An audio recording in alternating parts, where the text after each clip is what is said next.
आपण बघत आहात एकेपी न्यूज मराठी, आपला आवाज आपली ताकद। सबस्क्राइब करा, शेअर करा, लाईक करा। AKP news Marathi.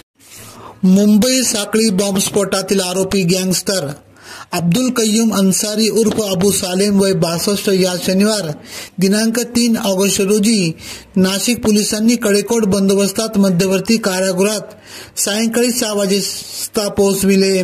दिल्ली ते मनमाड रेल्वेतून तर मनमाड ते नाशिक रोड पोलिसांच्या विशेष वाहनातून सालेमला आणण्यात आले। दिल्ली सत्र न्यायालयाने 10 सप्टेंबर अशी खटल्याची पुढील सुनावणी तारीख दिली आहे।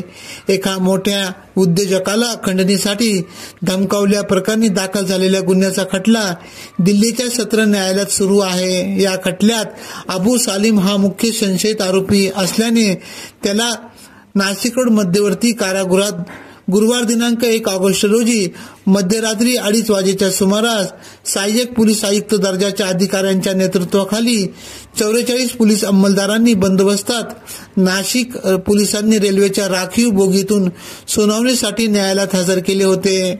न्यायालयीन कामकाज आटपून नवी दिल्ली बंगळूर कर्नाटक एक्सप्रेसमधील एका राखीव बोगीतून त्याला शनिवार दुपारी 3:45 वाजता मनमाड जंक्शन रेल्वे स्थानकात पोलिसांकडून उतरविण्यात आले। त्याचा हा रेल्वे प्रवास सुमारे 29 तासाचा होता।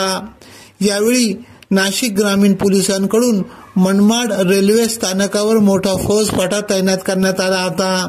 तेथून चांदवड मार्गे पोलिसांच्या ताफ्यात त्याला एक विशेष वाहनातून नाशिक रोड कारागृहात आणण्यात आले।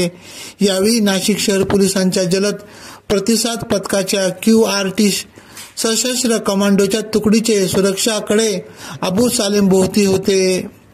पोलीस व कारागृह प्रशासनाकडून त्याच्या या प्रवासाबाबत कमालीची गोपनीयता पाळण्यात आली होती। एकेपी न्यूज साठी ब्युरो चीफ अनवर खान पठाण, नाशिक।